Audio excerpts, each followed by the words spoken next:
اعوذ باللہ من الشیطان الرجیم بسم اللہ الرحمن الرحیم الحمد للہ رب العالمین والصلاة والسلام علی اشرف الانبیاء والمرسلین وعلی آلہ الطیبین الطاہرین المعصومین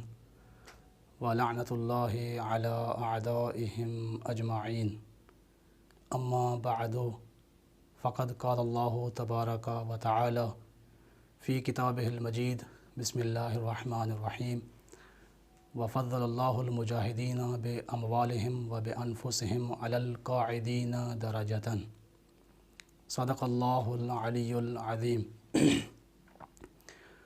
محترم سامعین اکرام، ناظرین محترم، شکر و امتنان ہے اس ذات پروردگار عالم کا کہ جس نے مجھے آج تاریخ مجاہدت کی ایک ایسی شخصیت کے بارے میں لب کشائی کرنے کی سعادت نصیب کی جس شخصیت کو زید ابن علی ابن حسین ابن علی ابن ابی طالب کہا جاتا ہے۔ سامعین محترم، تاریخ اسلام کے 2 صفر المظفر 121 ہجری تاریخ کا وہ دن ہے جو ہمیں اس شخصیت کی یاد دلاتا ہے جس شخصیت نے مقاومت اور مجاہدت کی دنیا میں اپنا ایک اعلیٰ نام پیدا کیا ہے۔ 2 صفر المظفر تاریخ کے چھپے ہوئے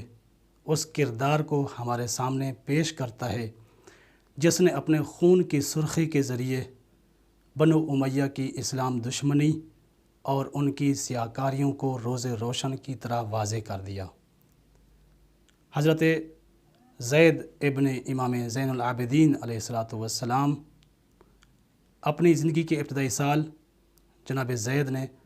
اپنے والد بزرگوار امام سجاد امام زین العابدین علیہ السلام کے ساتھ گزارے۔ ان 15 سالوں میں جناب زید نے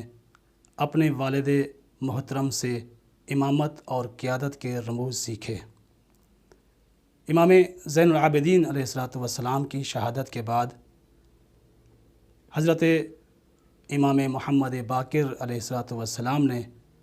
اپنے بھائی کی کفالت لی اور انہیں علم اور تقوی کی دولت سے مالا مال کیا۔ سامعین محترم، آپ اندازہ لگائیں کہ جس شخصیت کی تربیت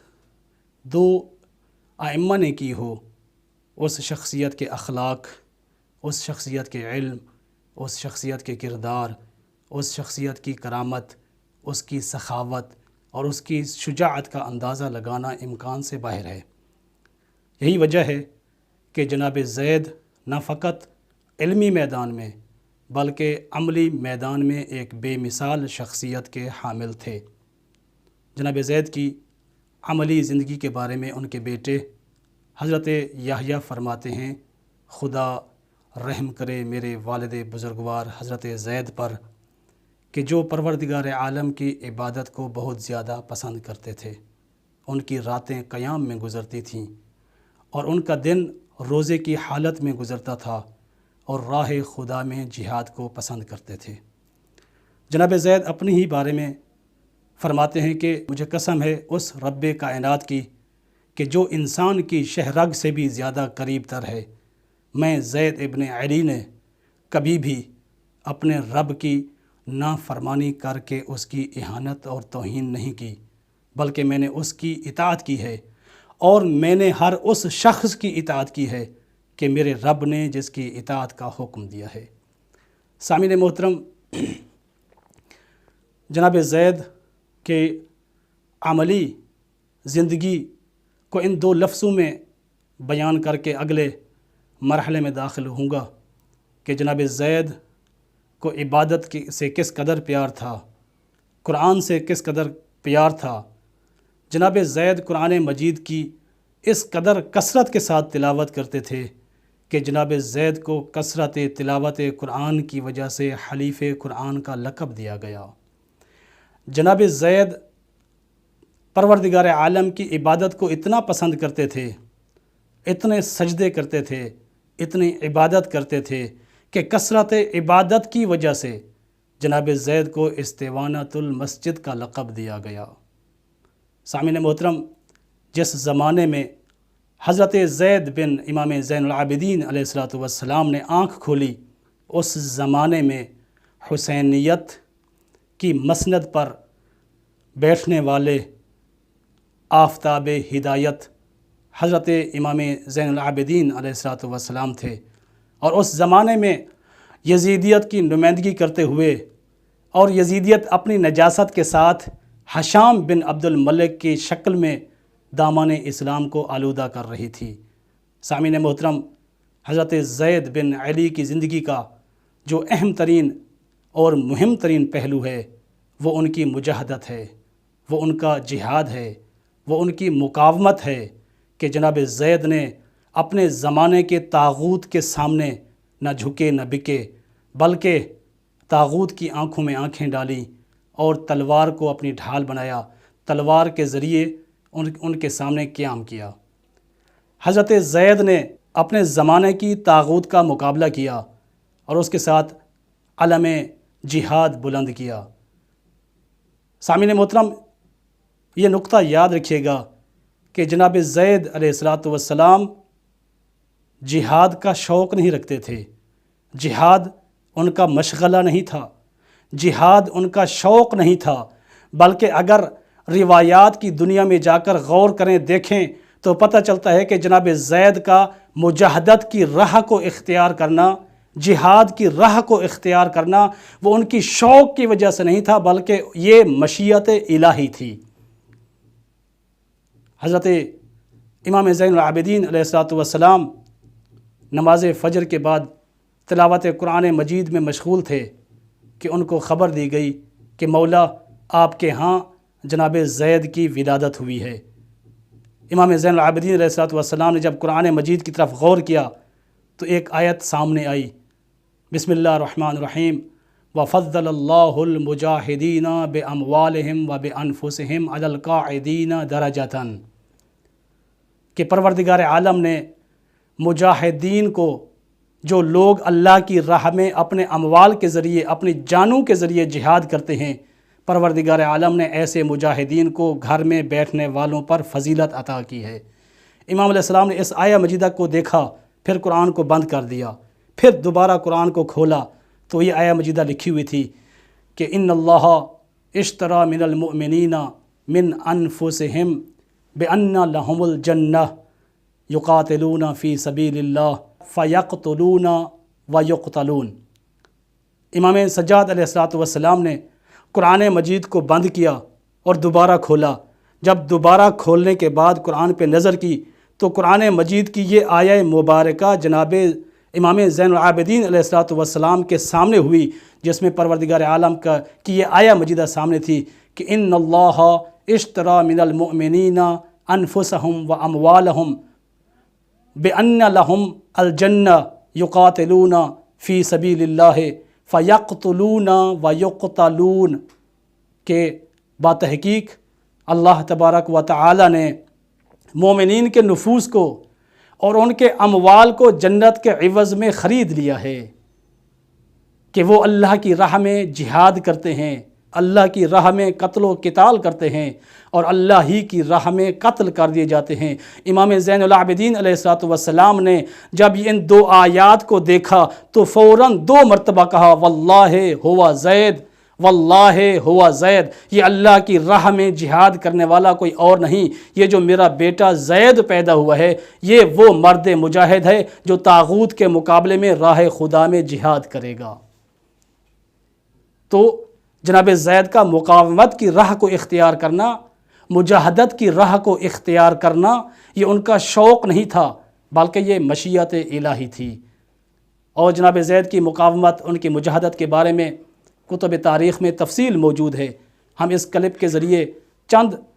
لمحوں میں وہ پوری کی پوری تاریخ آپ تک نہیں پہنچا سکتے، لیکن یہ دعوت فکر ضرور دیتے ہیں۔ چونکہ 2 صفر المظفر جناب زید کی شہادت کا دن ہے تو ہم آپ تمام مومنین و مومنات کو یہ دعوت دیتے ہیں کہ اس دن میں آپ جناب زید کی زندگی کا مطالعہ کیجئے، ان کی سیرت کا مطالعہ کیجئے، ان کی تاریخ کا مطالعہ کیجئے، ان کی مجاہدت کا مطالعہ کیجئے اور دیکھیے کہ کس قدر انہوں نے دشمن اسلام آمریت اور طاغوت کے سامنے اپنی جان کا نذرانہ پیش کر کے اسلام کے دفاع میں اپنا ایک رول اور کردار پیش کیا ہے۔ جناب زید نے جب دیکھا کہ بنی امیہ دین اسلام کی حدوں کو کراس کر رہے ہیں، سنت رسول پامال ہو رہی ہے، بدعتیں ایجاد ہو رہی ہیں، آل محمد پر لعن طعن اور سب و شتم کا سلسلہ چل رہا ہے۔ سامعین محترم، یہ سب و شتم کا سلسلہ جو امیر شام نے ممبروں سے شروع کیا تھا، یہ ادھر ختم نہیں ہوا تھا، بلکہ یہ آگے بڑھتا رہا اور آپ حیران ہو جائیں گے کہ جناب زید کہتے ہیں میں ایک دن حشام کے دربار میں داخل ہوا تو حشام کے جو درباری بیٹھے تھے ان میں سے ایک شخص کچھ کہہ رہا تھا۔ جناب زید کہتے ہیں جب میں نے غور کیا، اس طرف توجہ کی، تو میں نے سنا کہ وہ بدبخت رسول خدا صلی اللہ علیہ وآلہ وسلم پہ سب و شتم کر رہا تھا۔ جناب زید کہتے ہیں میں کنٹرول نہ کر سکا، میں نے اسے سختی سے ڈانٹا اور روکا۔ میرے روکنے پر حشام نے کہا زید لا تؤذی جلیسنا، ہمارے درباریوں کو اذیت نہ دو۔ جب حالات اس نہج پر پہنچ چکے ہوں، ایک ایسا قبیلہ، ایک ایسا خاندان بنی امیہ جس کے نزدیک نہ بیت اللہ کی قدر و منزلت ہے، نہ مدینہ منورہ کی قدر و منزلت ہو، نہ اہل بیت اطہار کی قدر و منزلت ہو، نہ رسول خدا کی قدر و منزلت ہو، حلال محمد کو حرام کر رہے تھے اور بدعتوں کو ایجاد کر رہے تھے، اسلام کی حدوں کو کراس کر رہے تھے۔ تو اس وقت جناب زید نے حشام سے کہا کہ میں تمہیں دین خدا کی دعوت دیتا ہوں، میں تمہیں سنت نبی کے احیاء کی دعوت دیتا ہوں، اور میں تمہیں دعوت دیتا ہوں کہ ان بدعتوں کو ختم کرو۔ اور جب حشام نے توہین آمیز کلمات جناب زید کے سامنے کہے تو جناب زید نے کہا خدا کی قسم اگر اس روئے زمین پر میں اور میرا بیٹا یحییٰ اکیلے رہ جائیں تب بھی ہم دو مل کر تیرے خلاف جہاد کریں گے اور تیرے ساتھ جنگ کریں گے۔ جناب زید کوفہ کی طرف متوجہ ہوئے اور کوفہ میں جا کر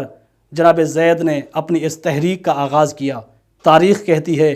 کہ کوفہ اور اس کے ارد گرد اطراف کے علاقوں سے لوگوں نے جناب زید کے ہاتھ پہ بیعت لینا شروع کی، اور تاریخ نے کہا کہ تقریباً 40,000 افراد نے جناب زید کے ہاتھ پہ بیعت کی، اور یہ جو بیعت کرنے والے تھے یہ سارے کے سارے شیعہ نہیں تھے، بلکہ تاریخ کہتی ہے ان میں ایک کثیر تعداد ان لوگوں کی تھی جو اہل سنت کے بزرگ ترین افراد تھے۔ اور اس سے بڑھ کر یہ کہوں گا کہ حضرت ابو حنیفہ کہ جس کی فقہ حنفی آج بھی رائج ہے، وہ بھی سری طور پر، خفیہ طور پر فتویٰ دیا کرتے تھے کہ زید کے ساتھ مل کر اس استعمار اور طاغوت کے خلاف جہاد کرو۔ وہ اپنے اس مال کے ذریعے جناب زید کی معاونت کیا کرتے تھے اور ان کا ساتھ دیا کرتے تھے۔ آپ جناب زید کی تحریک، اس کی صداقت، اس کی اہمیت کا ان چیزوں سے اندازہ لگا سکتے ہیں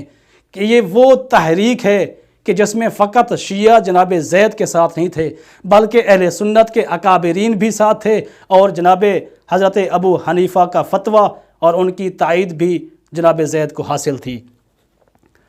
حضرت زید نے کوفہ سے اپنی تحریک کا آغاز کیا اور ارادہ کیا کہ کوفہ کو اپنے کنٹرول میں لے لیا جائے، لیکن جناب زید کے لشکر میں موجود والی کوفہ یوسف بن عمر الثقفی جو کہ بنو امیہ سے شدید محبت کرنے والا تھا اور اہل بیت سے شدید قسم کی نفرت اور بغض کرنے والا شخص تھا، جب اسے خبر ملی کہ زید جہاد کرنے لگے ہیں، تحریک کا آغاز کر چکے ہیں، اپنا ایک لشکر تیار کر رہے ہیں، تو اس نے اپنا ایک لشکر فوجی دستہ جناب زید سے مقابلہ کرنے کے لیے بھیجا۔ سامعین محترم، جب جناب زید کو پتہ چلا کہ لشکر مقابلے کے لیے آ رہا ہے تو جناب زید نے اپنے ساتھیوں سے کہا کہ جو ہم نے جہاد کا وقت معین کیا تھا، اب وقت کا تقاضا یہ ہے کہ ہم اس سے پہلے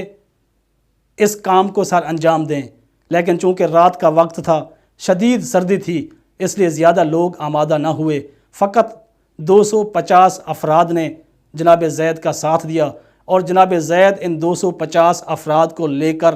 جہاد کرنے کے لیے اور شام کے لشکر کا مقابلہ کرنے کے لیے روانہ ہوئے۔ جب ان کا آمنا سامنا ہوا تو ایک گھمسان کی جنگ ہوئی۔ جناب زید کے ایک جانثار صحابی تھے جن کا نام نصر بن معاویہ تھا۔ تاریخ نے اس کو جناب زید کا دایاں بازو کے طور پر متعارف کرایا ہے۔ ایک اور ساتھی جن کا نام معاویہ بن اسحاق تھا، وہ جناب زید کے بایاں بازو کہلاتے تھے۔ اس گھمسان کی جنگ میں جب نصر کی شہادت ہو گئی اور معاویہ بن اسحاق کی شہادت ہو گئی، اور جو انصار و ساتھی جناب زید کے ان کے ساتھ چلے تھے ان میں قلت ہوتی گئی، قتل و قتال کی وجہ سے قلت ہو گئی، اتنے میں ایک تیر آیا جو جناب زید کی پیشانی میں پیوست ہو گیا۔ جناب زید کے ساتھیوں نے حضرت زید کو اٹھایا اور ایک طبیب کے پاس لے گئے۔ طبیب نے جب صورتحال دیکھی، کہا کہ اس کی پیشانی میں لگے ہوئے تیر کو اگر ابھی نکالا گیا تو اس جوان کی روح پرواز کر جائے گی۔ جناب زید نے کہا، اے طبیب، میں جس قرب سے گزر رہا ہوں، یہ درد و علم، یہ قرب مجھ سے گوارا نہیں ہو رہا، آپ اس تیر کو میری پیشانی سے نکال لیجئے۔ سامعین محترم، اس طبیب نے جناب زید کی پیشانی سے تیر کو نکالا اور جناب زید کی روح پرواز کر گئی۔ جناب زید کے ساتھیوں نے ایک قریبی باغ میں جناب زید کو دفن کر دیا اور اس کے اوپر پھول اور پودے لگا دیے تاکہ کسی کو خبر نہ ہو سکے کہ یہاں زید ابن علی کو دفن کر دیا گیا ہے۔ لیکن سامعین محترم، اس موقع پہ بنو امیہ کی سفاکیت، ان کے ظلم و ستم، ان کے فسادی ہونے، ان کے دشمن اسلام ہونے کے ساتھ ساتھ ایک اور چیز کا بھی علم ہوتا ہے، پتہ چلتا ہے کہ وہ زمانہ جاہلیت کی طرف پلٹ رہے تھے۔ ایک جاسوس جو دیکھ رہا تھا، اس نے والی کوفہ کو خبر دی کہ فلاں مقام پہ زید کے جسد کو دفن کر دیا گیا ہے۔ اس نے چند افراد کو بھیجا جنہوں نے آ کر نبش قبر کی، زمین کے سینے کو چاک کر کے زمین کی آغوش میں سوئے ہوئے جناب زید کو زمین سے باہر برآمد کیا، سر کو جسم سے جدا کیا اور سر کو والی کوفہ کی طرف لے گئے۔ یہ زمانہ جاہلیت کی رسوم و رواج ہیں کہ دشمن کے ساتھ اس قدر ناروا سلوک رکھنا، اسلام نے اس کی کبھی بھی تعلیمات نہیں دی ہیں۔ والی کوفہ نے جناب زید کے سر کو حشام بن عبد الملک کے پاس بھیج دیا اور اس نے اس سر کو مدینہ بھجوا دیا تاکہ کچھ عرصہ کے لیے قبر رسول کے ساتھ اس سر کو لٹکایا جائے، اور کچھ عرصہ بعد اس سر کو مصر بھیج دیا گیا۔ والی کوفہ نے جناب زید کے جسد مطہر کو ایک مقام پر لٹکا دیا، آویزاں کر دیا، اور حشام کے حکم پر کچھ عرصہ بعد جناب زید کے جسد مطہر کو آگ سے جلا کر راکھ کر دیا گیا۔ تو میں آخر میں یہی کہوں گا کہ جناب زید ابن علی نے اپنی زندگی میں بنی امیہ کے کرتوتوں کا راز فاش کیا، اپنی تلوار کے ذریعے، اپنے کردار کے ذریعے، اپنے جہاد کے ذریعے بنی امیہ کو بے نقاب کیا، اور جناب زید نے فقط اپنی زندگی میں نہیں بلکہ مرنے کے بعد جناب زید نے اپنی موت کے ساتھ واضح کر دیا کہ بنی امیہ جاہلیت کی کس قدر گہری وادی میں زندگی گزار رہے ہیں۔